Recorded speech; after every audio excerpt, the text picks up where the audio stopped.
Good evening ma'am. हरे कैसे कृष्णा। रहा? हरे Krishna. Weekend कैसा रहा आप लोगों का?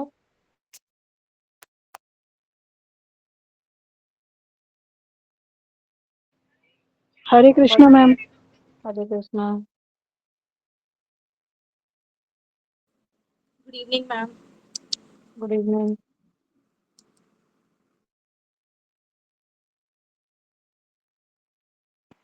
कॉलेज चल रहे होंगे ना आप लोगों के तो? Yes ma'am. पढ़ाई प्रॉपर समझ आ रही है? मैम आज ही गए थे फर्स्ट डे। सर से अभी तो एंजॉयमेंट फेज है। हम क्या पढ़ रहे थे लास्ट? मैम मैम आपने बेलाडोना सालिशा हाइसियानस मतलब मैम आपको जो अभी मैम नया शुरू करना था वो तो डल चिली थर्स्ट ही शुरू करना था जो प्रेजेंट है। नहीं, डल चिली थर्स्टी हमने लास्ट टाइम कंप्लीट किया था। अभी हमें डल हाँ चिली थर्स्टलेस करना था, है ना? तो जी। तो एक बार मैं समराइज कर देती हूँ शॉर्ट में डल चिली थर्स्टलेस को।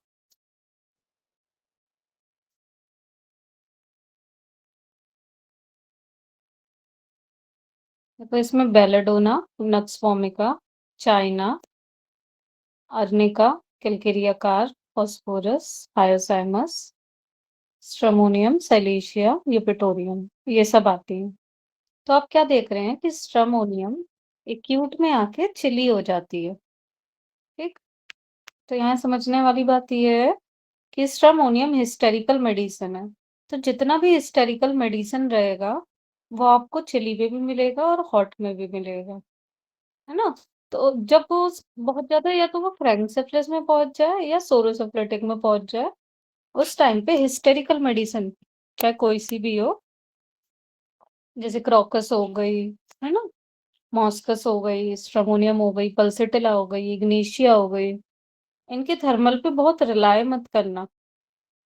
सोरा में ही ये अपने ओरिजिनल थर्मल में होते हैं, उसके बाद तो ये हिस्टेरिकल हो जाते हैं। तो आपको चेंजेबल थर्मल मिल सकते हैं इनके, या कोई एक पर्टिकुलर थर्मल जो अपोजिट होगा एक्चुअल के वो मिल सकता है। ठीक है।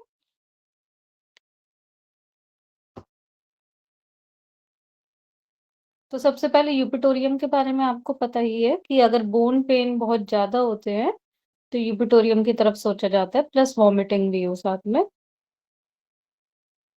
दूसरा, अगर वॉयलेंट सिम्टम आ रहे हैं, अगर तेजी से अचानक से ही थोड़ी सी ऐसी इरप्शन निकली थी, वो एकदम एब्सेस बन गई, है ना, या बस अभी तो यूटीआई स्टार्ट हुआ था, एक दिन में 200-300 का सेल पहुंच गया। तो जहाँ भी वॉयलेंट सिम्टम आए अचानक से या स्पाज्मोटिक आए, तो तीन मेडिसिन सोचनी है: हायोसाइमस, बेलाडोना और स्ट्रामोनियम। ठीक है। हायोसाइमस कैसा होता है? अपनी बीमारी का ही मजाक बनाने वाला, है ना, छेड़खानी करने वाला, मतलब बीमार है फिर भी दूसरों को छेड़ रहा है ना, या फिर शेमलेस एटीट्यूड वाला, या मिसचीफ करने वाला। और बेलेडोना स्ट्रामोनियम जो होते हैं, उनको एग्रावेशन होता है ब्राइट लाइट से। उन्हें लगता है कमरे में लाइट बंद रहे। स्ट्रामोनियम में तो वैसे भी लिखा हुआ है जीसीएस में, लाइक्स शन। शन मतलब अंधेरा, SHUN, है ना? तो आप एक्यूट में भी वही चीज देखेंगे कि ब्राइट लाइट से इन्हें एग्रावेशन होता है। बेलेडोना में आप वो peculiar redness of the face, है ना, कंजेस्टिव, चेहरे पे एकदम रेडनेस आ जाती है, और जार से एग्रावेशन होता है, मतलब थोड़ा सा भी हिलने से, झटका लगने से भी एग्रावेशन होता है। ठीक है। स्ट्रामोनियम में फियर ऑफ डार्क मिल जाएगा आपको, और एग्रावेशन फ्रॉम ब्राइट लाइट। तो आप क्या देख रहे हैं कितना हिस्टेरिकल ट्रेट आ रहा है इसके अंदर। Then phosphorus and calcarea carb. Phosphorus में आप जानते ही हैं कि इसे टच चाहिए होता है ना, मैग्नेटिज्म चाहिए होती है। वही आप किलकेरिया कार में देखेंगे। पर किलकिरिया कार्ब में कैसा रहेगा, फास्फोरस कहेगा मेरा हाथ पकड़ के बैठ जाओ, और किलकिरिया कार्ब कहेगा कि माँ जो मेरी शेल है या जो भी मेरा केयर करने वाला ज्यादा पर्सन है वो इसी रूम में रहे, वो मेरे आसपास रहे, वो कहीं ना जाए, वो काम भी ना करे। कुछ लोग हॉस्पिटल में एडमिट होते हैं तो एक पिक्यूलियर पर्सन के लिए कहते हैं ना कि तुम कहीं मत जाओ, तुम यहीं रहो, या पूरे टाइम उसी को रहना पड़ जाता है उस बंदे की वजह से हॉस्पिटल में। जैसे कोई छोटा बच्चा एडमिट है तो वो जब भी आंख खोले उसकी तो पापा कहाँ है, पापा कहाँ है, पापा के पास चलो। तो वो एक पर्टिकुलर पर्सन जो शेल है हमारी, हम उसी की डिजायर करते हैं, तो किलकिरियाकार हो सकते हैं, ठीक है। और फास्फोरस कैसा है, लव्ड वन चाहिए, अब कोई सा भी लव्ड वन हो, ठीक। तो कैलकेरिया आप जानते ही हो, जैसे मछली गीली गीली सी होती है ना, तो कैलकेरिया के हाथ टच करने पे आपको ऐसा गिलगिलापन लगना चाहिए, मतलब वो गीला गीला सॉफ्ट सॉफ्ट कोल्ड क्लैमी वाला हाथ फील होना चाहिए, साथ में सॉफ्ट होना चाहिए, और बहुत ज्यादा पर्सपायरेशन होगा, और उसे स्वीट्स पसंद आएंगे। तो देखो आप टच और मैग्नेटिज्म डिजायर दोनों में देख रहे हैं फास्फोरस और कैलकेरिया, लेकिन डिफरेंशिएट कैसे हो रहे हैं, उनकी नीड से। सबसे पहले उन्हें क्या चाहिए, दूसरा उनकी डिजायर्स से। किलकिरिया कार्प को स्वीट्स चाहिए और फास्फोरस को बिल्कुल भी स्वीट्स नहीं चाहिए, अवर्जन होता है। फास्फोरस सॉरी, किलकिरिया कार्प गीला गीला सा है, और फास्फोरस बिल्कुल भी गीला नहीं है, नो पर्सपायरेशन, ठीक है। फिर आ जाता है इरिटेबल और सेंसिटिव टू स्लाइट नॉइज वाले लोग। तो इसमें आती हैं belladonna, nux vomica, China and arnica, है ना। तो बेलेडोना कैसी है, रेडनेस वाली, हीट वाली, सडननेस वाली। नक्सवामिका और चाइना, सॉरी नक्सवामिका और आर्निका, ये दोनों sensitive, sorry angry when obliged to answer में आते हैं, अवोटा में आते हैं। तो नक्सवामिका और आर्निका, और उससे पहले हमने फॉस्फोरिक एसिड पढ़ी थी, है ना। ये सब किस में आ रहे हैं, angry when obliged to answer, जब इनसे कुछ कहने को कहा जाए, पूछा जाए, तो ये जवाब देने में गुस्सा करते हैं। तो आर्निका आप सब लोग जानते हो, उसको बेड हार्ड लगता है, सोरनेस फील होती है, वो क्या चाहता है कि जैसे वो जमीन पे जाके लेटेगा या हार्ड चीज पे जाके लेटेगा तब उसे अच्छा लगेगा, और वहीं बेड जो सॉफ्ट चीज होगी उस पे लेटेगा तो उसे दुखन होगी। सेंसिटिव टू अग्रीएबल इम्प्रेशन, जो चीज बाकी लोगों को अग्री करती है उसे इरिटेट करेगी, ठीक है। एंगर, नॉइस, लाइट, इन चीजों से एग्रावेशन हो और गुस्सा है तो आप नक्स वोमिका सोचेंगे। साथ में इनअफेक्चुअल अर्ज रहेगी, तो नक्स वोमिका में आप क्या देख रहे हैं, जीआईटी सिम्टम, लेकिन किस तरीके से, कॉन्स्टिपेशन वाला, ठीक। और उसे आवाज नहीं पसंद आ रही है, रोशनी नहीं पसंद आ रही है, किचन में काम करना किसी को पसंद नहीं आ रहा है, टीवी चलना पसंद नहीं आ रहा है, बच्चों का खेलना पसंद नहीं आ रहा है ना। इस तरीके से अगर कोई करे तो वो नक्स वोमिका हो सकता है। साथ में चाइना भी ऐसा होता है, जिसको सब कुछ इरिटेबल लग रहा होता है, उसको ऐसा लग रहा होता है सब मुझे परेशान कर रहे हैं, पर वो अबूटा में नहीं आता है ना। और इसका भी जीआईटी डिस्टर्ब होता है, लेकिन कैसे, इसमें ब्लोटिंग ज्यादा हो रही है, फ्लैचुलेंस ज्यादा हो रही है, और नक्स वोमिका में कॉन्स्टिपेशन ज्यादा हो रहा है, ठीक है। और चाइना को किस चीज की क्रेविंग रहती है, फ्रूट्स की, ठीक। तो इस तरीके से अगर बोन पेन है तो इक्वेटोरियम, वायलेंट स्पाज्मोडिक सिम्टम आ रहे हैं तो हायोस बेलाडोना स्ट्रामोनियम, टच या मैग्नेटिज्म डिजायर है तो कैलकेरिया कार्बिया फॉस्फोरस, और इरिटेबल और सेंसिटिव टू स्लाइट नॉइज है तो बेलाडोना, नक्स वोमिका, चाइना या अर्निका, इनमें से कुछ हो सकता है। इतना समझ गए सब लोग।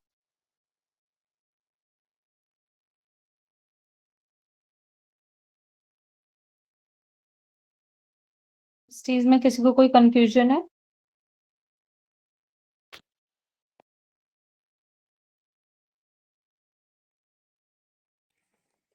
Good evening ma'am. Good evening. Ma'am China का फ्रूट्स को पसंद करने का कोई स्पेसिफिक रीज़न होता है क्या? हाँ, क्योंकि उसमें लॉस ऑफ वाइटल फ्लूइड हो जाता है ना, तो वो वापस से एनर्जी रिगेन करने के लिए उसे सिट्रिक चीज़ें चाहिए होती हैं, तो वो उसे फ्रूट से मिलती हैं। फ्रूट्स में कोई भी हो सकते हैं, ज़रूरी नहीं कोई भी हो कि सकता है, स्मार्ट फ्रूट्स। Okay, okay. मतलब मानो शुगर भी मिल जाए तो भी चलेगा उसे, सिट्रिक एसिड मिल जाए, एटीपी प्रोडक्शन हो जाए तो वो भी चलेगा उसे। Okay ma'am, thank you. ठीक है।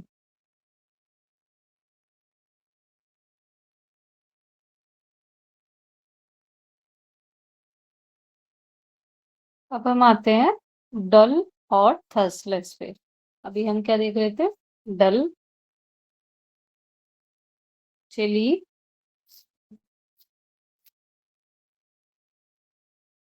थर्स्टी।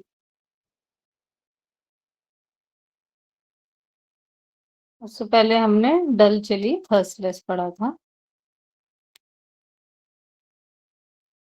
अब हमें देखना है हॉट। अब हम हॉट में आ गए। अगर कोई डल हो रहा है बहुत ज्यादा और जब उसका बुखार उतर रहा है उसके बाद उसको बहुत ज्यादा गर्मी फील हो रही है, इतना कि एसी चलाने का मन कर रहा है और पूरी रात वो गर्मी गर्मी कहता रहे, है ना। मतलब अगर डिजीज सिम्टम को हटा दिया जाए उसके बावजूद भी हर टाइम उसे गर्मी लग रही है तो हम इसे हॉट में कंसीडर करेंगे।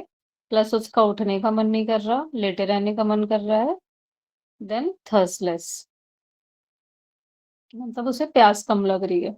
जब उसे दवाई खानी है या उसे खाना खाया है बस तभी पानी पी रहा है, वो भी एक दो घूंट, वरना पानी नहीं पी रहा है, खुद से नहीं मांग रहा है ना।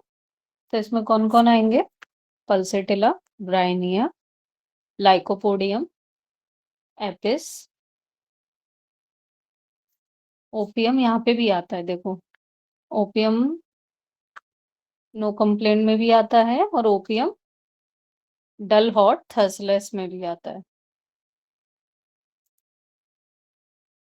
और थूजा एंड कार्बोवेज। तो कार्बोवेज जीसीएस में चिली होती है ना, और वो यहाँ एक्यूट में आके क्या हो जा रही है? हॉट। इन बातों का खास ख्याल रखना। तो इन मेडिसिन को समझने के लिए दो डिवीजन है। एक वो जिनकी जीभ या मुंह मॉइस्ट रहता है ना, गीला रहता है।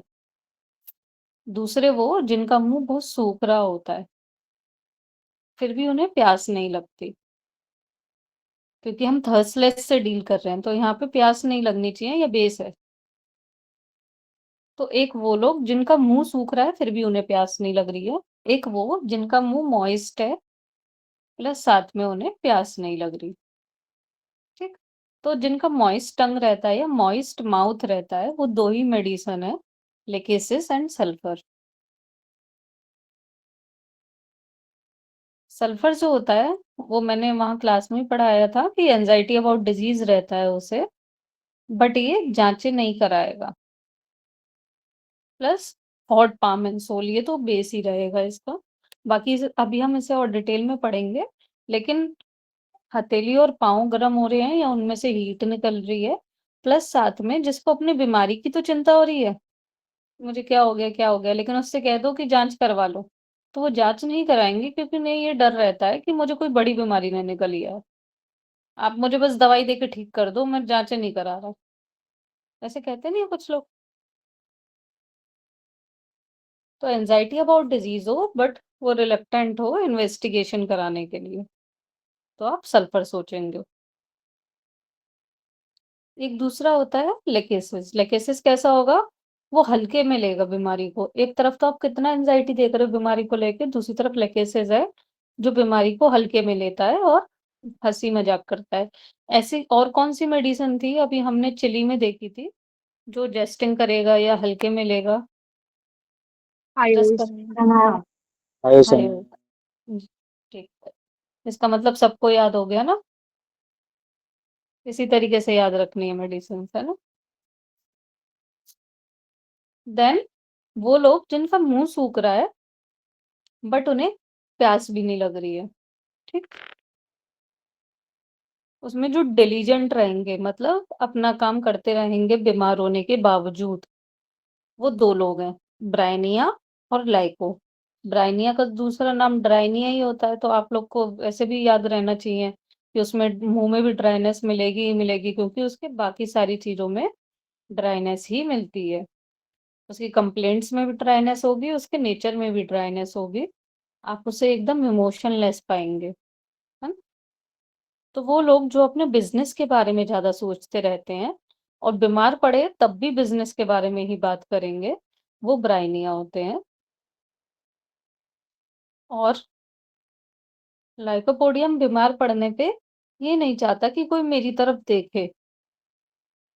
मतलब जब बीमार होते हैं तो वो कुछ बच्चे आपको टच नहीं करने देते हैं ना खुद को, टच नहीं करने देंगे, आई कॉन्टैक्ट नहीं करेंगे, या कोई बड़ा भी है तो वो दूसरी तरफ मुँह फेर के बैठ जाएगा, देखेगा नहीं। तो वो लाइको होते हैं और इनको चाहिए वार्म फूड, वार्म ड्रिंक, गरम चीज़ें पसंद आ रही होंगी इन्हें, ठीक है? तो अगर मुँह सूख रहा है और प्यास नहीं है, तो और फिर भी वो अपना काम किए जा रहा है, स्कूल जा रहा है, कॉलेज जा रहा है, बिज़नेस करने जा रहा है ना? जॉब पे जा रहा है, तो आप ब्राइनिया या लाइको सोचेंगे।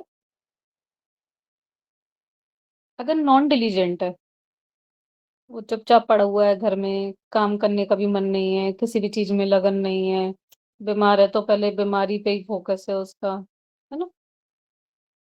तो अगर ओपीएम होगा, तो उसमें कोई डिज़ायर्स नहीं होती हैं, वो तो आपको पहले से ही पता है, वो चुपचाप पड़ा हुआ होगा बस, है ना?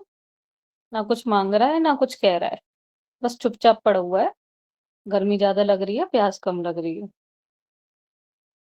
कार्बोवेज के बारे में आपको पता ही है कि उसे मुँह पे हवा चाहिए। कार्बोवेज का ये मेन सिम्पटम है ना कि वो जीसीएस में चिली होने के बावजूद उसे चेहरे पे हवा चाहिए। क्योंकि कोयला कैसे धधकता है? थोड़ी-थोड़ी जब उसे हवा करते हैं। अंगीठी जलाते वक़्त हवा देनी पड़ती है ना, थोड़ी-थोड़ी ऑक्सीजन देनी पड़ती है जब तब वो दहकता है। मतलब उसको वो अपनी ओरिजिनल फ़ॉर्म में या उसे बेटर कब फ़ील होता है, जब वो फैन या एयर मिले उसे। तो कार्बोवेज अगर दे रहे हैं तो चेहरे पे हवा चाहिए होगी। थूजा हो गया तो आप जानते ही हैं कि वो कैसा होता है, छुई-मुई, कॉशियस, हैंडल विद केयर वाला, काँच जैसा, ब्रिटल फीलिंग वाला, जिसको सेफ्टी चाहिए।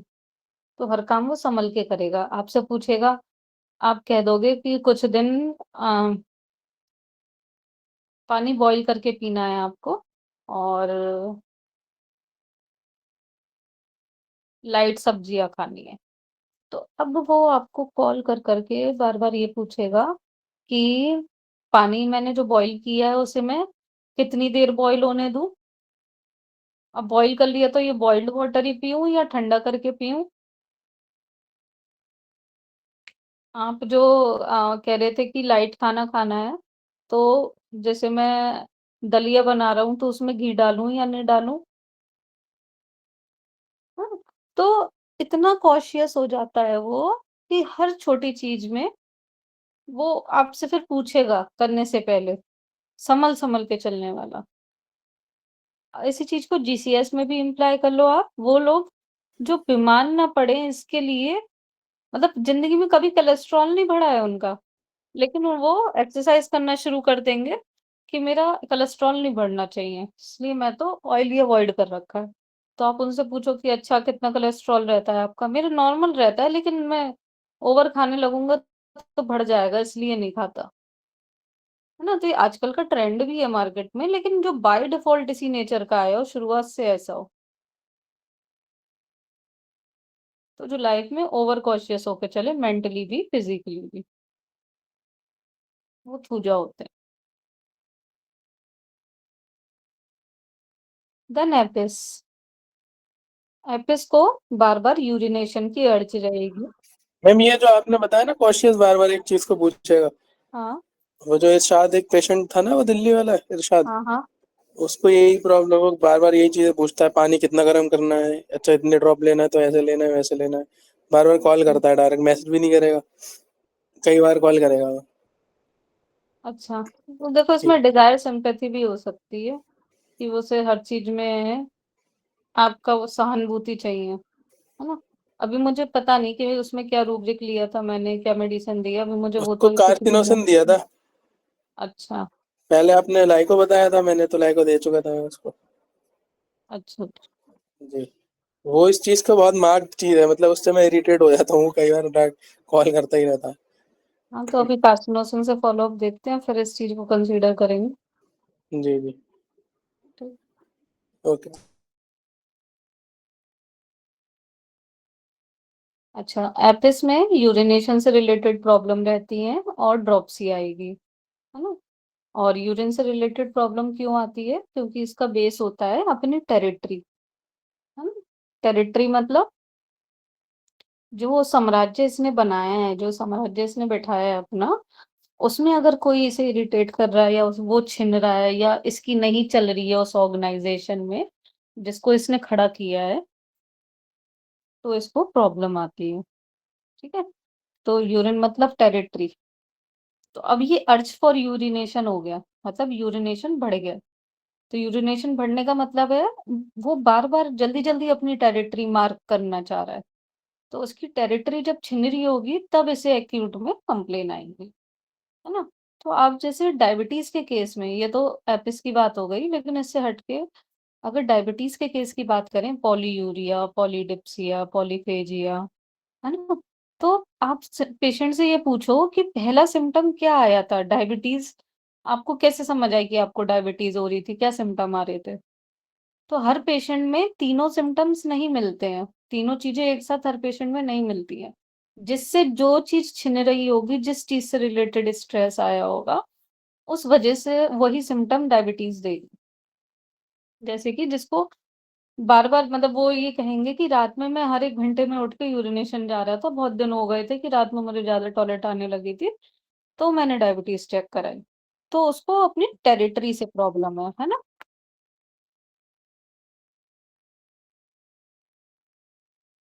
अब कोई कहे पॉलीडिप्सिया, तो पानी ज्यादा पीना, पानी मतलब इमोशंस।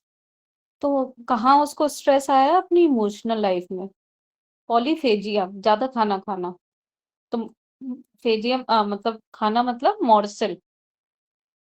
तो मॉर्सल मतलब कोई ऐसी चीज जो आपके काम की थी, इंफॉर्मेटिव थी, फ्यूचर में काम आने लायक चीज थी, वो आपसे छिन रही है, वो आपसे दूर हो रही है या आपके हाथ से आके चली गई, तब आपको पॉलीफेजिया वाले सिम्टम आएंगे और ऐसी लाइफ में कोई सिचुएशन रहेगी तो डायबिटीज बनेगी। ठीक है, तो सिर्फ डायबिटीज में लॉस नहीं पूछना है, लॉस को भी और पिक्यूलियर तरीके से पूछना है ना? समझ गए इस चीज को?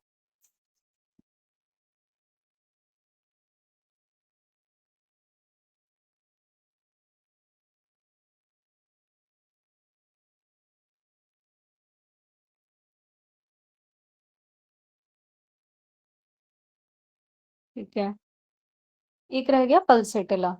तो पल्सेटिला में आपको पता है, उसे बाहर जाना अच्छा लगता है, बंद कमरे में दिक्कत हो रही होती है, उसे कंसोलेशन चाहिए, वो क्लिंग कर रहा होता है, छोटा बच्चा गोदी से नहीं उतरेगा माँ की, रोता रहेगा, गोदी में चिपका रहेगा, वो गोदी में चिपके चिपके इशारा करेगा कि बाहर की तरफ चलो, है ना? कभी कुछ मांग रहा होगा, कभी कुछ मांग रहा होगा, चेंजेबिलिटी होगी, मतलब इस तरीके का पल्सेटिला होता है। तो हमने देखा कि सबसे पहले डल हॉट थर्स्टलेस में जिनका मुंह सूख रहा है और जिनका मुंह मॉइस्ट है, इस बेसिस पे अलग कर लेंगे। और मॉइस्ट होगा तो दो ही मेडिसिन है, लेकेसिस और सल्फर। लेकेसिस हंसी मजाक करेगा, बीमारी को हवा में उड़ाएगा, और सल्फर बहुत ज्यादा चिंता में आ जाएगा बीमारी को लेके। अब जिनके मुंह सूख रहे हैं, ड्राई माउथ है, ड्राई टंग है, तो उसमें जो अपने काम पे जा रहे हैं वो दो ही लोग हैं, ब्राइनिया और लाइको। ब्राइनिया बिजनेस के बारे में बात करेगा, लाइको को गर्म चीजें चाहिए होंगी खाने पीने में। और जो लोग नॉन डिलीजेंट हैं वो हैं Pulsatilla, Apis, thuja, carbo veg and OP. ठीक है, अब एक एक मेडिसिन को डिटेल में पढ़ते हैं।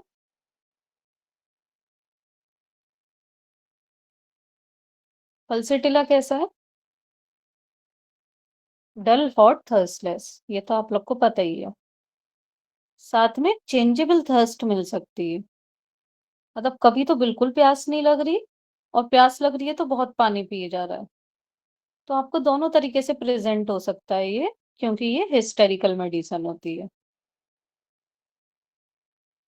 तो एक तरफ तो बिल्कुल मुंह सूख रहा है फिर भी प्यास नहीं लग रही, और दूसरी तरफ ऐसा भी मिल सकता है कि बहुत ज्यादा प्यास लग रही होगी, या दिन भर प्यास नहीं लग रही होगी, रात भर बहुत प्यास लग रही होगी, रात भर बिल्कुल प्यास नहीं लग रही होगी, दिन में बहुत प्यास लग रही होगी। इस तरीके से भी हो सकता है। दूसरा, चेंजेबल मोडालिटी एंड सिम्टम। अभी यहाँ दर्द हो रहा है फिर वहां दर्द हो रहा है, अभी बहुत तेज दर्द हो रहा था अभी हल्का दर्द हो रहा है, अभी सिर दर्द हो रहा था अभी पेट में दिक्कत हो रही है ना? तो कुछ भी चेंजेबिलिटी आ सकती है इसके नेचर में भी, इसकी मोडालिटीज में भी, इसके सिम्टम्स में भी। तीसरा, इसको कंसोलेशन चाहिए होती है, सब मुझसे सहानुभूति करो, मुझसे पूछो आके मेरे बारे में, मुझे लाड़ प्यार दो, चिपकाओ मुझे अपने से, इस तरीके से फील रहता है इसे। प्लस ओपन एयर की डिजायर रहती है, खुले में जाने का मन करता है। तो ये मीक माइल्ड वीपिंग टाइप की होती है, जो जीसीएस में भी ऐसी होती है और एक्यूट में भी ऐसी मिल रही है। उसे एक्यूट में स्पेशली ये हो जाता है कि उसे माँ चाहिए आसपास अपने, जो उसे कैरी करे, केयर करे, कंसोल करे, है ना? There are too many sees in pulsatilla, changeable modalities मतलब changeability, consolation desire and care, console, caring, caring of mother, वो सब चाहिए रहता है। तो बहुत सारे सी हैं इसके अंदर।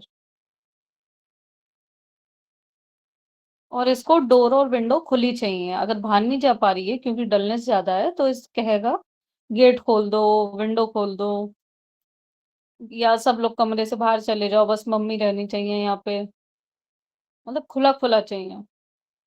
और इसके थर्मल भी चेंजेबल हो रहे होंगे कि कल उसे ठंड ज्यादा लग रही थी, आज उसे गर्मी ज्यादा लग रही है, दिन में प्यास ज्यादा लग रही थी, रात में प्यास बिल्कुल नहीं लग रही है। थर्मल थर्स्ट भी चेंजेबल रहेंगे इसके। और फीवर के साथ मोर्निंग वाली साउंड आएगी, मतलब कराहने वाली आवाज आएगी।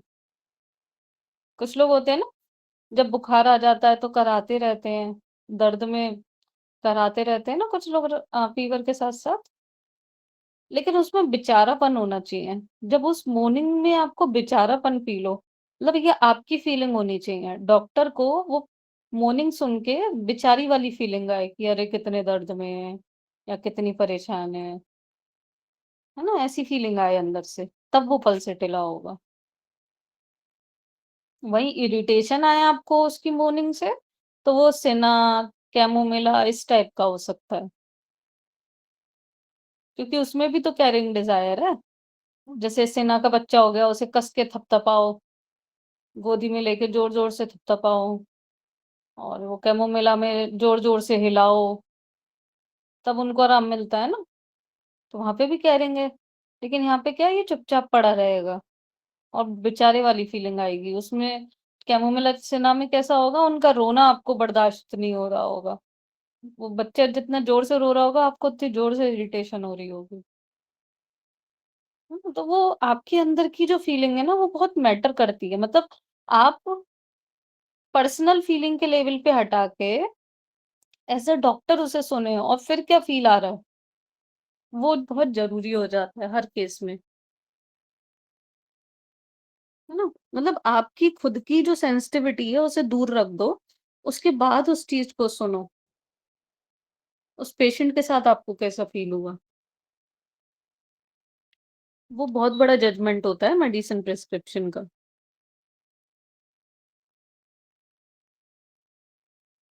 ठीक है। और इसको एलिमेंट फ्रॉम आएगा रिच फूड खाने से, हैवी फ्राइड फूड ये सब खा लिया उसके बाद इसे लूज मोशन हो जाएंगे, तब ये बीमार पड़ेगा। ठीक है। तो पल्सेटिला तो वैसे भी आप सब लोगों को याद रहती है, तो ये तो वैसे भी आपको याद रहेगी कि हॉट थर्स्टलेस वाली मेडिसिन होती है। नेक्स्ट है ब्राइनिया। ब्राइनिया भी आप, क्योंकि इसमें सब चीज ड्राई है, तो हॉट थर्स्टलेस में आएगा, मुंह भी सूख जाएगा, चुपचाप पड़ा रहेगा बिना हिले डुले।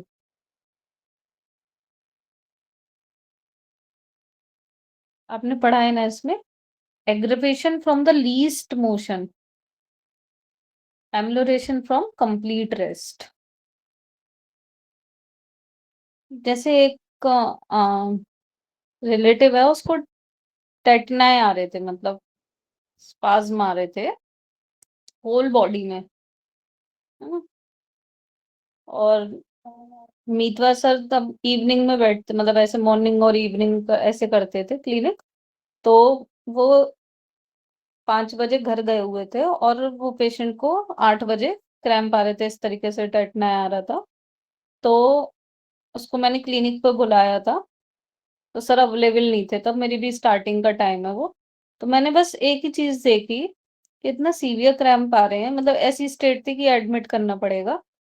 मैंने बस क्लिनिक के बाहर उसे खड़ा ऐसे देखा कि जरा सी भी वो हिल रही थी, तो तुरंत उसे वो क्रैम्प्स आना स्टार्ट हो जा रहे थे, और बहुत सीवियर, बहुत इंटेंस। और बिल्कुल चुपचाप खड़ी हुई है, चुपचाप लेटी हुई है, तो उसे कुछ भी नहीं हो रहा था। तो उस टाइम मुझे कुछ समझ नहीं आया, मैंने तब ब्राइनिया पढ़ रखी थी बस, मतलब स्टार्टिंग का ही टाइम था मेरा भी। तो मैंने ब्राइनिया दे दी, और विद इन 2-3 मिनट्स वो जो पेशेंट आई थिंक 2 घंटे से परेशान था, और विद इन 2-3 मिनट्स वो ठीक हो गया। तो जब तक मीतवार सर आए तब तक तो वो बिल्कुल ही नॉर्मल हो चुका था पेशेंट, और सर ने फिर उसको प्रॉपर पूरा चेक किया कि किसी तरीके के कोई स्पाज्म वगैरह नहीं आ रहे हैं, क्रैम्पिंग नहीं आ रही है, तो वो बिल्कुल नॉर्मल था पेशेंट उस वक्त। तो आपको भी इतना, मतलब आपका शार्प प्रिसीशन वाला माइंडसेट होना चाहिए ना, कि चाहे आपका खुद का घर का कोई मेंबर हो या आपका कोई रिलेटिव है, लेकिन आपका फोकस क्या होना चाहिए उस वक्त, अगर पेशेंट आपके सामने खड़ा है, कि ये रिएक्ट कैसे कर रहा है। बीमारी तो है, बीमारी के साथ वो क्या कर रहा है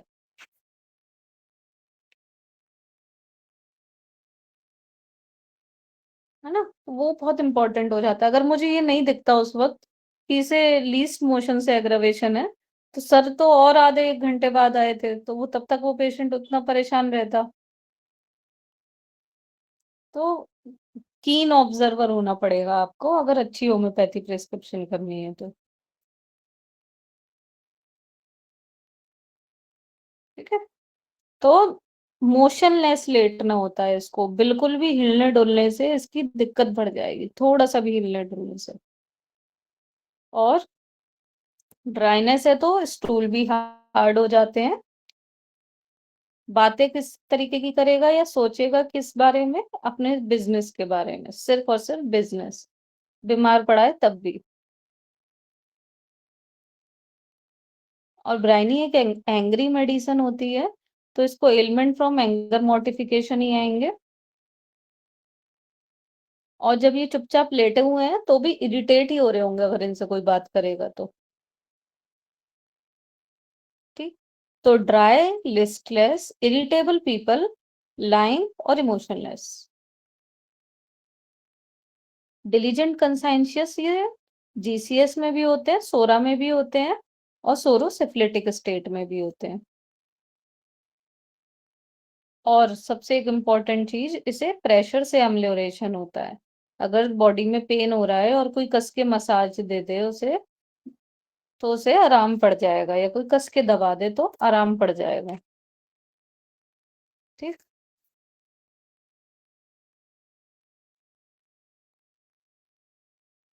तो ब्राइनिया कैसे याद रखनी है, हर चीज में ड्राइनेस से।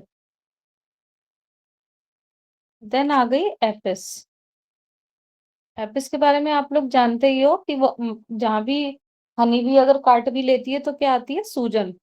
तो अडीमा इसका बेस है। ये क्या कर रही है, जितना भी इसके अंदर फ्लूइड है वो बचाने की कोशिश कर रही है, कि मेरा साम्राज्य जितना बच सकता है मैं बचा लूं। साथ में क्या कर रही है, यूरिनरी सिम्टम, मतलब जितना मतलब बॉडी का फ्लूइड तो रोक लिया और यूरिनेशन से ज़्यादा मार्क करो। And angry and dominating. Angry, dominating, jealous people, और इसको प्रॉब्लम भी, इसको एलिमेंट फ्रॉम जो आ रहे हैं ना, वो भी जेलेसी की वजह से ही आ रहे होंगे। मानो इसने सब कुछ इकट्ठा किया, सबको साथ में रखा, एक दिन आके कोई चुरा के ले जाए, निकाल के ले जाए, कोई इससे अच्छा कर जाए, तब इसे क्या आएगी? जेलेसी। या फिर ये विडो है और इसने किसी और फीमेल को अपने हस्बैंड के साथ एंजॉय करते हुए देख लिया, या इसको ऐसा फील हो कि सब लोग एंजॉय कर रहे हैं, मैं नहीं कर रही हूँ। तो जब वो विडो होने के बाद वो जो जेलसी आती है, उसकी वजह से भी बीमार पड़ सकती है।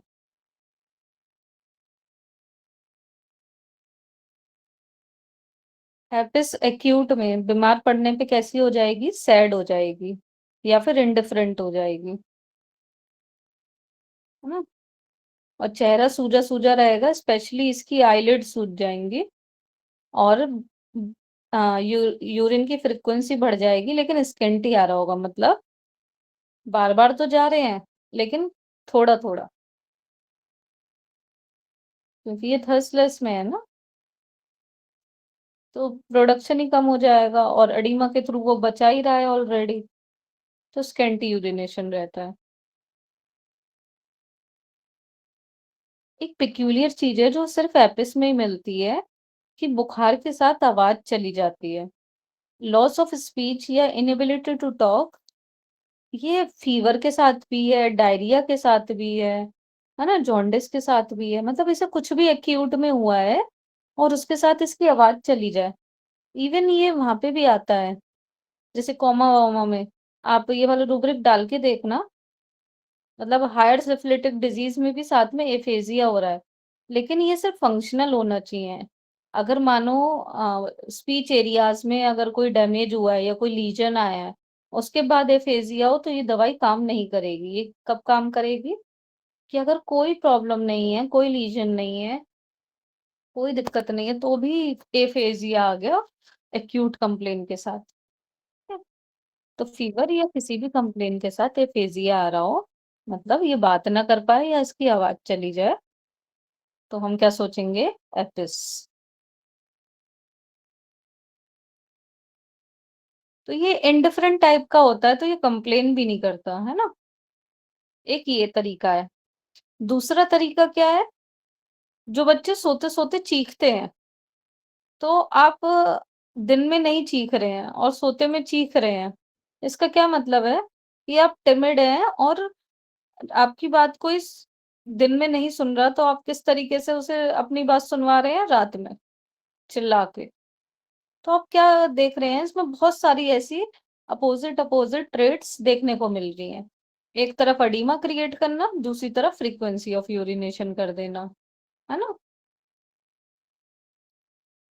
एक तरफ एंग्री डोमिनेटिंग होना, दूसरी तरफ इनडिफरेंट हो जाना, कंप्लेन नहीं करना। एक तरफ तो अपनी अपनी चला रहे हो और एक तरफ कुछ बोल ही नहीं रहे हो, है ना? एक तरफ सोते सोते श्रीक कर रहे हो, चीख रहे हो, और एक तरफ एफेजिया में जा रहे हो। ठीक, तो आप इस मेडिसिन में क्या देख रहे हैं? Contradicting symptom. लेकिन बहुत पिक्यूलियर ये ऐसी मेडिसिन नहीं है जिसमें कॉन्ट्राडिक्टरी सिम्टम मिलते हैं, पर ये इसके एक्यूट फेज में मिल रहे हैं। ठीक है।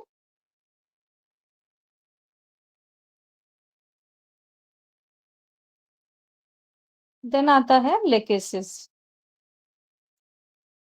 लेकेसिस कैसा है? जो अपनी कंप्लेंट्स के साथ जेस्टिंग करेगा, और आप एक मार्क्ड चीज जो ओफीडिया के बारे में जानते हैं, सेंसिटिविटी टू क्लोथ्स, वैसे कपड़े बर्दाश्त नहीं होंगे, स्पेशली टाइट कपड़े तो बिल्कुल भी नहीं, है ना? तीसरा, ओफीडियाज में जो कॉमन चीज होती है कि स्लीप में एग्रावेशन रहेगा, सोने के बाद या सोते वक्त एग्रावेशंस रहते हैं बीमारी के, दिक्कत जो भी हो रही है वो और बढ़ जाती है सोने से। तो अपनी बीमारी का मजाक बनाना, नींद से एग्रावेशन होना और टाइट क्लोथिंग से दिक्कत रहना, ये ओफिडिया का या लेकेसिस का कोर है। इसके बाद लेकेसिस पे जो होता है वो स्पीच एरिया पे अफेक्ट आता है ना? तो स्पीच एरिया पे अफेक्ट आता है तो इसकी स्पीच फास्ट हो जाती है एक्यूट में। और एक्शन परसेप्शन सब क्विक रहता है इसका। जीसीएस में भी इसका दिमाग तेज चलता है, एक्यूट में भी दिमाग तेज चलता है।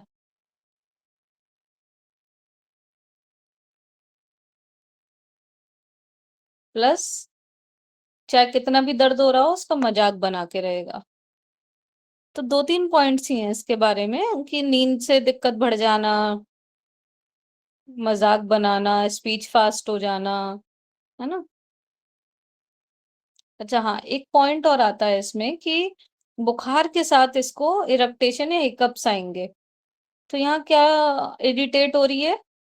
वेगस नर्व, न्यूमोगैस्ट्रिक नर्व इसकी इरिटेट हो रही है, जो इसके अंदर हिकअप्स लेकर आ रही है, बुखार में हिचकी लग जाए या फीवर आने पे बार बार डकार आए, है ना, बर्प्स आए, तो आप लेके से सोच सकते हैं।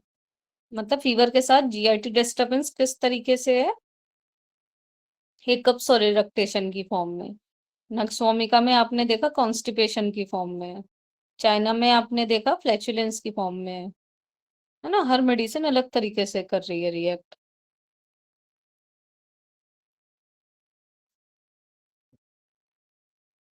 देन आती है सल्फर।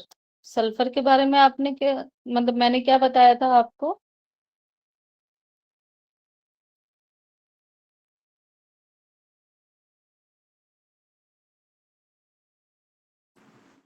मैम आपने बताया था कि सल्फर का मार्क सिम्टम तो यही है कि पामोन तो उनको टेस्ट करेंगे तो आपको हमें नहीं देखने को मिलेगी। और सल्फर में और बेलाडोना की कंजेशन में भी डिफरेंस बताया था। तो सल्फर का कंजेशन आपने बताया था कि मतलब जो रेडनेस होगी वो उसकी पूरी बॉडी पे देखने को मिलेगी, स्पेशली वहाँ जहाँ पे कैपिलरी सबसे ज्यादा होंगी वहाँ पे हमें रेडनेस ज्यादा देखने को मिलेगी। Very good. और इन्वेस्टिगेशन को लेके क्या बोला था?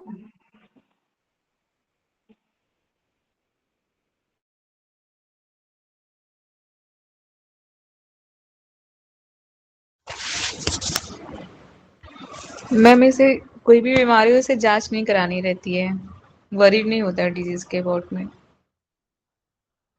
Very good.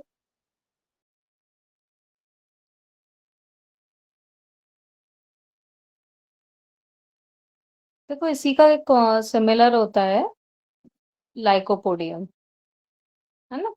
तो लाइकोपोडियम में क्या होगा, वो सारी जांचें करा लेगा, चिंता में आके वो सारी जांचें करा लेगा जो भी आप लिखोगे। तो जब हम सल्फर और लाइको के बीच फंसते हैं तो उसमें हमें इसी चीज से कंफर्मेशन मिलता है कि सल्फर सारी जांच मतलब नहीं कराता है, और लाइकोपोडियम जो कहो तुरंत हाल फटाफट आपने कही इधर उसने करा ली, आप ही के जहाँ पे कलेक्शन हो रहा है आप ही से करा ली, है? इस तरीके से होता है।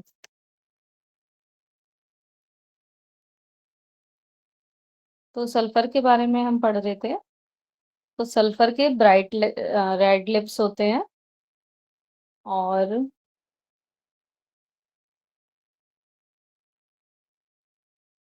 पामर सोल और हेड भी हॉट रहेगा, मतलब सिर भी गर्म रहता है, और ये अपने आप से गुस्सा रहता है कि मैं बीमार क्यों पड़ गया। अंदर से उसे चिंता हो रही होती है, लेकिन वो चिंता उसकी एंजाइटी कब निकलेगी? रात को 1 बजे। रात को 1 बजे इसे एंजाइटी के अटैक्स आएंगे, ठीक है? और अपने आप पे गुस्सा रहता है कि मैं बीमार क्यों पड़ा। आप इसका चेहरा देखेंगे, लिप्स रेड होंगे, आईज रेड होंगी, कान रेड हो रहे होंगे।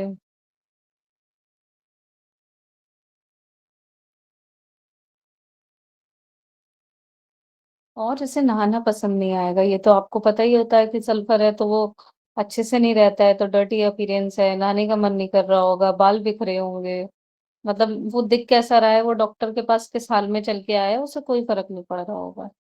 और अब उसे अपनी बीमारी की चिंता है, लेकिन वो बीपी तक नहीं चेक करवाएगा। मतलब कोई इन्वेस्टिगेशन कराना तो दूर की बात, बीपी भी नहीं चेक करवाने को मतलब एग्री होगा वो। तो आप सल्फर सोचेंगे, ठीक है?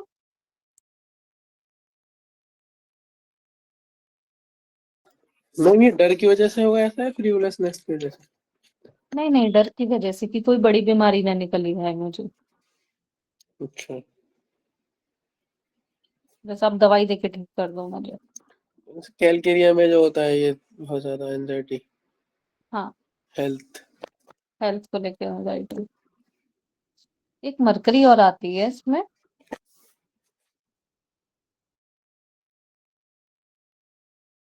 नहीं सॉरी, वो डलहॉट थर्स्टी में आती है ना।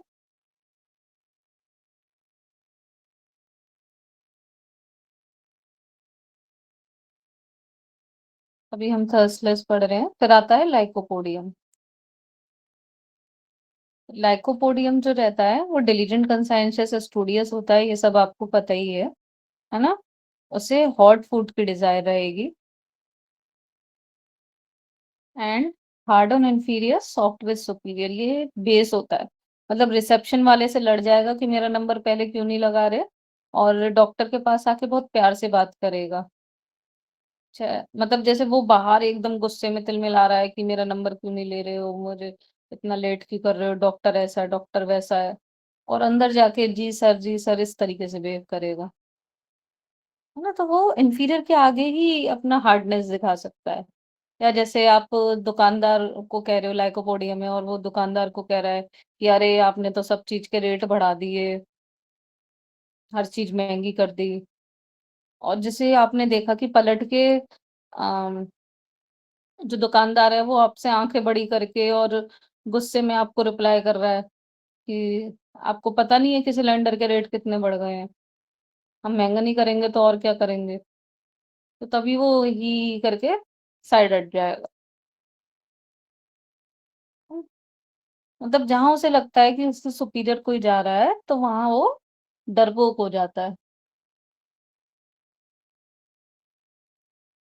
एक सीरियस लुकिंग बच्चे होते हैं ड्यूरिंग डिजीज, ये जो हंसते नहीं है, चैम्बर में एंटर करने पे हंसेंगे नहीं।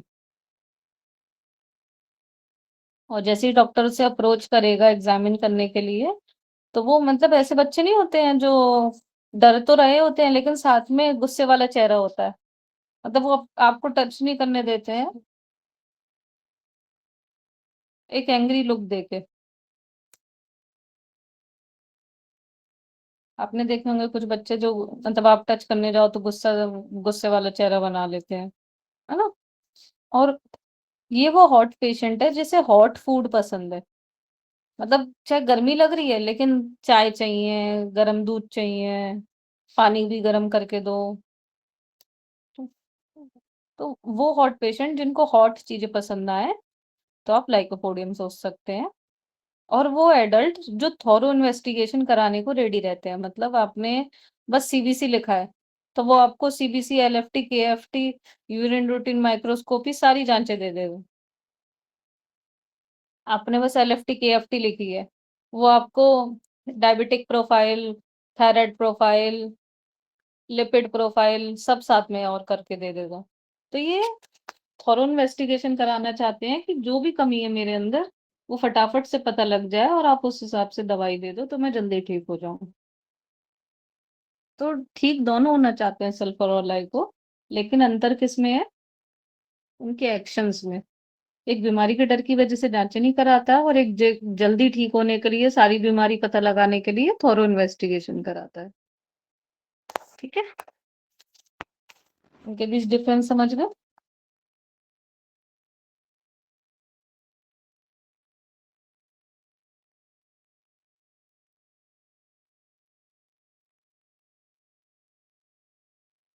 इसके बाद 3 मेडिसिन और रह गई हैं, थूजा, कार्बोवेजोरोपियम, वो हम नेक्स्ट टाइम पढ़ेंगे, है ना?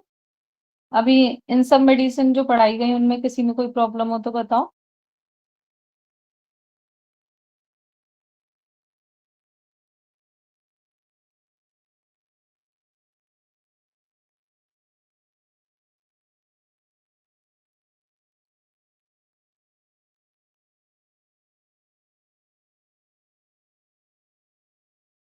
पूछना हो तो बताओ। Good evening ma'am. Good evening. Ma'am acute case में भी जो रिपीटिशन है वो हम नहीं कर सकते ना? एक्यूट केस में तो सिंगल डोज ही देनी है। अगर हाँ। सिंगल डोज से रिलीफ नहीं आया तो मेडिसिन गलत है, फिर चेंज कर दो। यहाँ पे तो वो भी नहीं है कि हम 1 ml 10 ml 50 ml ऐसे तक जाएंगे, ऐसा कुछ नहीं है। बस 1 ml देनी है एक्यूट केस में, नहीं रिलीफ आया change medicine. 1 dose. 1 dose. Ma'am मैं फॉरिज्म पढ़ रही थी तो मैम उसमें तो एक्यूट केस के लिए लिखा हुआ है कि जैसे रिपीटिशन कर सकते हैं। कौन से अपोरिज्म में लिखा है बताओ? मतलब मैम किस किस चीज के बारे में चल रहा है, जैसे मैम ये one acute sided disease? Ma'am मैं पढ़ रही थी तो एक्यूट के लिए लिखा था। मैं मतलब को बताती हूँ। 76 या कुछ ऐसा था, मैं बताती पढ़ के बताना है ना, क्योंकि जो ये लिखा है ना वो सिर्फ एक तो एलम पोटेंसी के लिए लिखा होगा, हूँ। और दूसरा 247। हाँ तो बताओ उसमें क्या लिखा है। मैम लिखा मतलब पूरी अगर पढ़े या फिर मैम वही जो लाइनें मुझे लग रही थी वही? हाँ पूरा पढ़ के बताओ। Okay ma'am. Under these conditions, the smallest doses of the best selected homeopathic medicine may be repeated with the best, often with incredible result, at hmm. interval of 14, 12, hmm. 10, 8, 7 days, and where rapidity is request. In chronic disease, resembling case of acute disease, at still shorter intervals, but in acute disease at very much shorter periods, even 24, 12, 8, 4 are in the every acutest every hours up to as often as every 5 minutes. In every hmm. case in proportion up to the more or less rapid course of the disease and of the action of the medicine employed, as is more distinctly explained in the last note. हम्म। तो ये 6th addition है या 5th addition है? Ma'am 5th and 6th addition दोनों है। अच्छा ना, तो ये अफोरिज्म जी। 5th का है या 6th का है?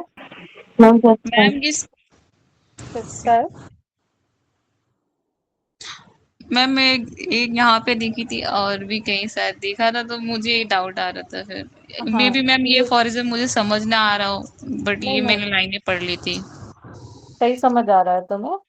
लेकिन ये तब करते हैं हम जब जैसे कैंसर हो गया है ना, या फिर कोमाटोज स्टेट हो गई, या मल्टीपल ऑर्गन फेलियर हो गया, है ना, या एक्यूट मेनिया हो गया।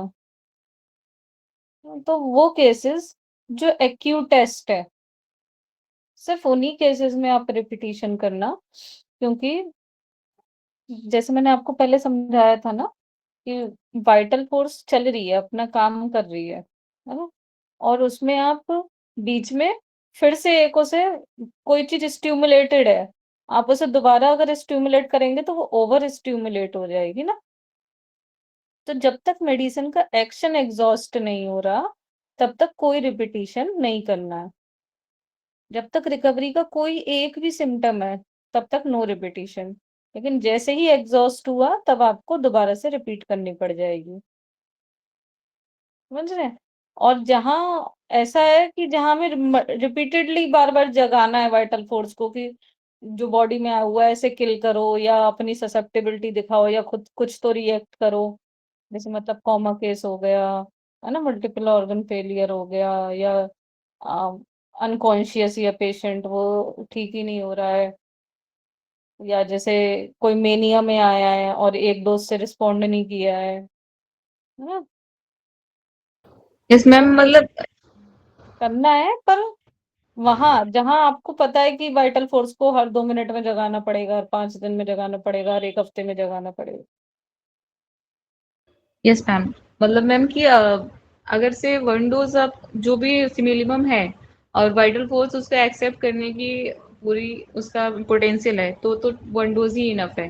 हाँ अगर वाइटल फोर्स उस स्टिमुलेट से मतलब सिमिलमम तो है लेकिन वाइटल फोर्स पूरी तरीके से रिस्पॉन्सिबल नहीं है तो बार बार उसे स्टिमुलेट करने के लिए मतलब ऐसा आई हाँ थिंक।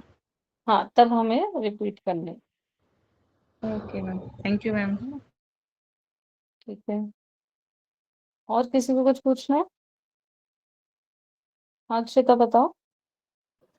मैम 247 में तो ये दिया हुआ है ना कि आइडेंटिकल डोज जो है वो बार बार रिपीट करने से एग्रेवेशन करती है। अब उस अफोरिज्म को पढ़ो। मैम पहले ही पढ़ा था, मैं अभी देखती हूँ।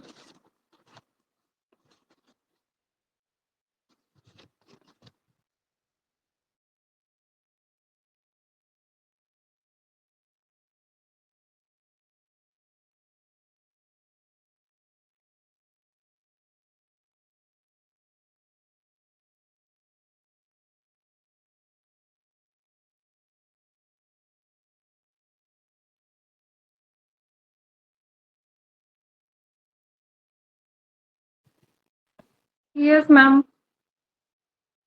मैम जो ये मैम 247 में एक जगह ये दिया हुआ है कि रिपीट कर सकते हैं, लेकिन क्रोनिक केसेस में कर सकते हैं।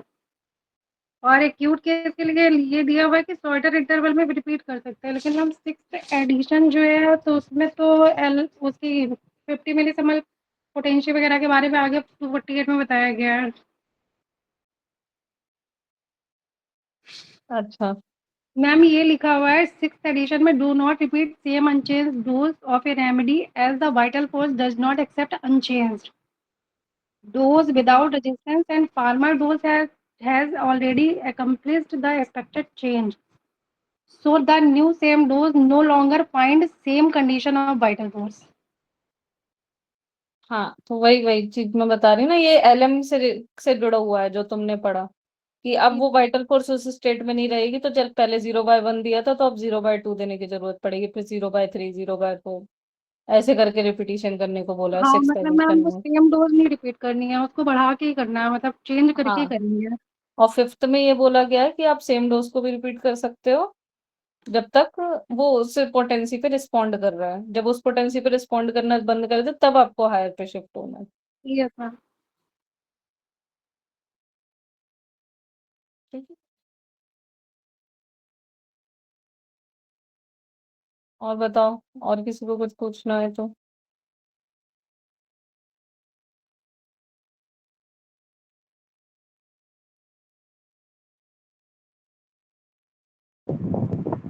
मैम हाँ बताओ।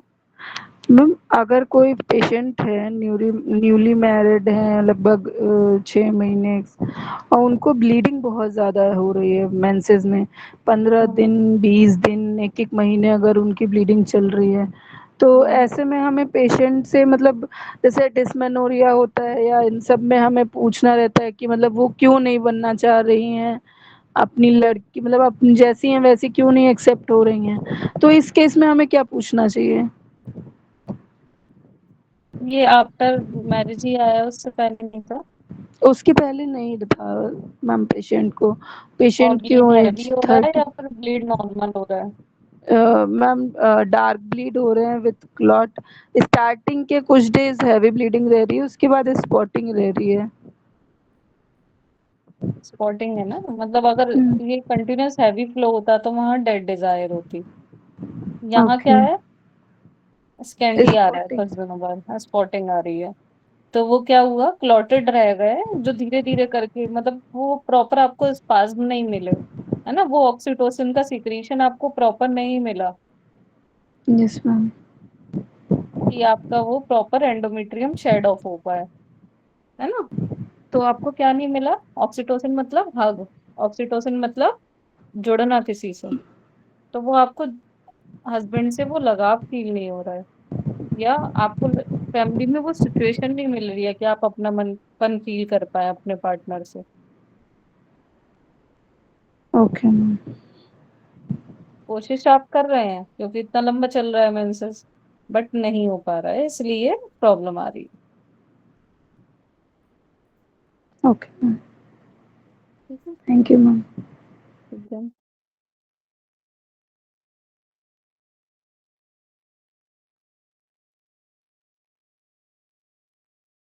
और बताओ, और कुछ पूछना है? मैम एक क्वेश्चन था मेरा। हाँ बताओ। मैम जैसे कि मैम आफ्टर मैरिज मतलब जो मैम हस्बैंड की लाइफ होती है मतलब हस्बैंड वाला जो होता है वो मैम हमारे में शिफ्ट हो जाती है हमारी लाइफ हम्म फीमेल्स में। हम्म मैम 7th हाउस के बाद मैम लाइफ चेंज वाला हाफ मैरिज। तो मैम हम्म जैसे कि अगर शादी के बाद कुल देवी हस्बैंड की कुल देवी की वजह से अगर कोई अफेक्शन आ रहा है कुछ भी हम्म अफेक्ट हो रहा है तो मैम वो मैम क्यों मैम क्या कुल देवी मतलब हमारी वाली होनी चाहिए या हस्बैंड की वजह से। देखो, अगर प्रोजेनी देने वाली चीज आती है ना, मोस्ट ऑफ द टाइम वो पैटर्नल वाली होती हम्म है ना, क्योंकि अब इस घर को आपको वो देना है ना, हम्म क्या कहते हैं, वंश। हम्म तो मोस्ट ऑफ द टाइम अगर चाइल्ड वाला इशू में भी अफेक्टेड है तो हम्म आपको पैटर्नल हिस्ट्री पूछनी है, लेकिन कभी कभी आपको मैटरनल में मिलेगी। जैसे जब हम्म मदर से हिट रेट चला आ रहा है तो वो होता है ना, बाइकॉन्जुगेट यूटरस, हम्म है ना, या कम स्पेस है यूटरस में, वो चीजें देखने को मिलेंगी। लेकिन जैसे यूट्राइन एजेनेसिस हो गया, है ना, या फिर और कोई मुलेरियन डक्ट कोई भी एजेनेसिस या कुछ और आ रहा है उसमें, मेल में भी फीमेल में भी, या डेथ अर्ली डेथ हो जा रही है, हम्म फैमिली में कोई भी लड़की पैदा हो रही है वो एक्सपायर हो जा रही है, लड़के बच जा रहे हैं, या लड़के एक्सपायर हो जा रहे हैं लड़कियां बच जा रही हैं, तो ये वॉयलेंट डीड्स का रिजल्ट होता है। मतलब आपके पूर्वजों ने कुछ गलत कर्म किए हैं, उसकी वजह से ये सफरिंग आपको करने को मिल रही है। हम्म। तो जैसे आपके मैम ग्रैंडफादर की आपको मिलेगी, और आपके फादर की आपके बच्चों को मिलेगी। तो पैटर्नल में ही ये पता करनी होती है ज्यादातर, नहीं मिले तो मैटरनल में भी देखो। नहीं मैम मेरे ये कुछ मतलब सर ने मतलब एक केस था तो सर ने मतलब स्क्रीन में इतना सुना कि मतलब बेबी को स्पास्टिक सीपी था और भी चीजें थी। तो फर्स्ट मतलब 3rd मंथ में प्रेगनेंसी में वो हस्बैंड की कुल देवी के यहाँ गए थे पूजा में। तो सर ने वहीं पे स्ट्री सुन के बोला कि ये हस्बैंड की कुल देवी के इधर गए क्योंकि ये इसकी खुद की कुल देवी नहीं थी। तो उसकी वजह से उन्होंने कर्ज किया। हम्म तो मैम ये चीज पूछनी थी कि अगर हस्बैंड की मतलब आफ्टर शादी लाइफ चेंज हो जाती है हस्बैंड की लाइफ हो जाती है तो मैम हम्म कुलदेवी क्यों नहीं मतलब वो भी फिर क्यों अफेक्शन आया। क्या मैम कुलदेवी मतलब जिस घर में हम बॉर्न हुए हैं वो कुल हमारा होगा। नहीं, देखो, फीमेल की कुलदेवी भी चेंज होती है आफ्टर मैरिज। हम्म। हाँ मैम वही मेरा क्वेश्चन है। हाँ, और वो जो चाइल्ड है उसकी तो ऑब्वियसली होगी होगी वही जो पैटर्नल वाली है। वो जो बच्चा हुआ उसकी तो पैटर्नल वाली ही कुलदेवी हुई ना। देखो, इष्ट देव अलग अलग हो सकते हैं अपने, अकॉर्डिंग टू योर हाउसेस, उसमें क्या प्लैनेट है। कुलदेवी बिफोर मैरिज तक आपकी वो रहेंगी, लेकिन आफ्टर मैरिज तो चेंज होती है। बाकी एक बार सर से और कंफर्म कर लेना इस चीज को। हाँ मैम सर से पूछ मैंने सर से क्रॉस क्वेश्चन तो नहीं किया बट सर ने खुद से बताया कि पति का कुल इज नॉट योर कुल। और मतलब जितनी भी फीमेल्स की शादी हो जाती है तो उनको अपनी जो कुलदेवी होती है वो चेंज नहीं करनी होती है पति का कुलदेवी कंसीडर नहीं करना होता है मतलब वहां नहीं जाना चाहिए क्योंकि वो आपका कुल नहीं है। तो मैंने वहां पे वो चीज नहीं पूछी। हाँ, तो वो एक बार पूछ लेना। बट प्रैक्टिकली ऐसा पॉसिबल नहीं हो सकता ना कि हम्म जाए ना, जाना तो पड़ ही जाएगा।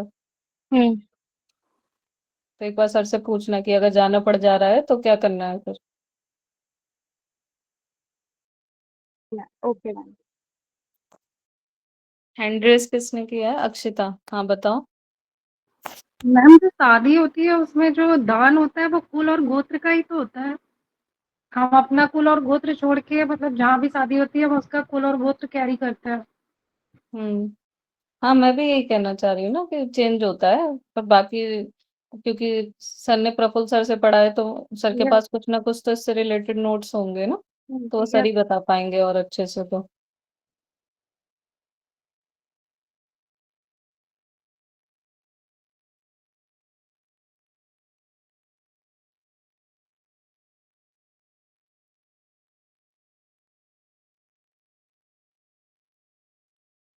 ठीक है, और किसी को कुछ पूछना है?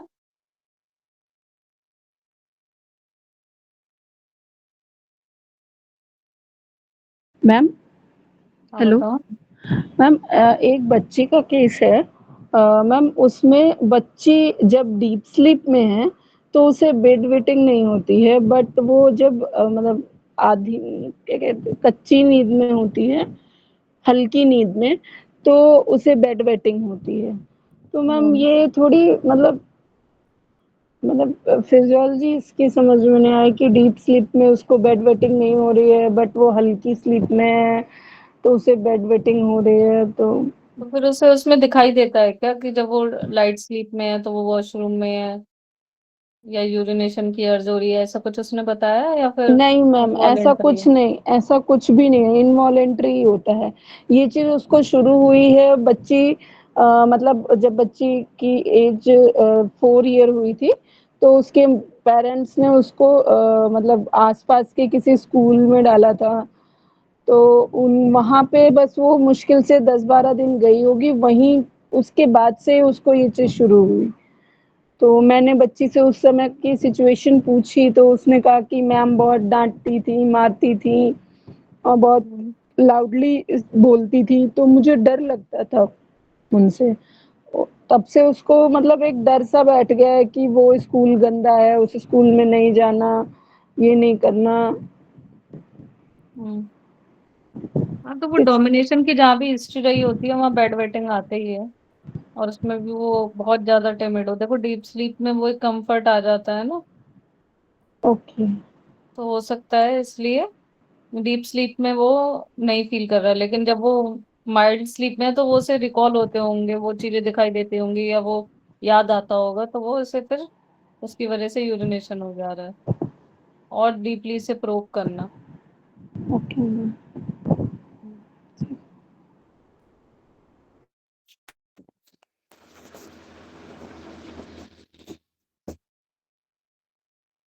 ठीक है, तो आज की क्लास फिर यहीं एंड करते हैं, नेक्स्ट क्लास में आगे कंटिन्यू करेंगे।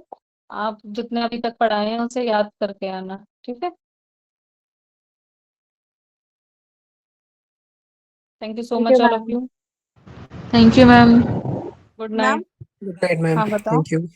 मैम ये क्वेश्चन अग्रवेशन जब माइंड पे है तो अलग मेडिसिन दी गई है, क्वेश्चन अग्रवेशन जब फीमेल जेनिटिलिया से जाते हैं तो अलग मेडिसिन दी गई है। तो बात तो एक ही है, तो दोनों पे मेडिसिन अलग क्यों है? इस रूबी की क्या जेनेटिलिया में अगर कोई दिक्कत आ रही है उससे तो वो हुआ ना, और जब सिर्फ माइंड के लेवल पे प्रॉब्लम आ रही है तो अलग हुआ। समझ रहे हैं? माइंड के लेवल पेन अगर आ रहा है, बर्निंग आ रही है, या ड्राइनेस आ रही है ना, या हाँ डिस्पेरूनिया आ रहा है, या हाँ हाँ हाँ वेजाइनिस्मस आ रहा है, हाँ तो हाँ। वो फीमेल जेनाइटेलिया वाला रूब्रिक लेंगे। माइंड मुझे पे क्या पसंद दिक्कत नहीं है? था, मुझे नफरत होती थी, या अच्छा। मुझे जल्दी करना होता था, या मैं बोर हो जाती थी, ऐसी वाले जो वर्ड्स है ना, तब फिर माइंड से क्वेश्चन एग्रवेशन लेंगे। दो चीजें हैं, तो बोर होते थे और फिर ये इस पे भी आया, एब्डोमेन में पेन भी है और माइंड पे भी बोर भी है। तो पहले फिर माइंड पे है ना, तो माइंड वाला अच्छा, कंसीडर करेंगे। तो मैम ये रूब्रिक कितना इम्पोर्टेंट है, या फिर इससे भी डीपली जाएंगे कि ऐसा इससे क्यों डीप हो रहा है? जाएंगे, इससे डीप ये इस जाएंगे क्योंकि रूब्रिक की कोई परसेप्शन इम्पोर्टेंस चाहिए नहीं ना। है। ये तो रिएक्शन, वो ये तो डिजीज सिम्टम है। हाँ हाँ। हम तो वहां जाएंगे कि ठीक सेंसिटिविटी है। क्या थी। अच्छा, क्यों ऐसा हुआ? हम्म। ठीक है, ठीक। Okay ma'am, thank you ma'am. ठीक है। Okay. Good night. Good night ma'am. वरना की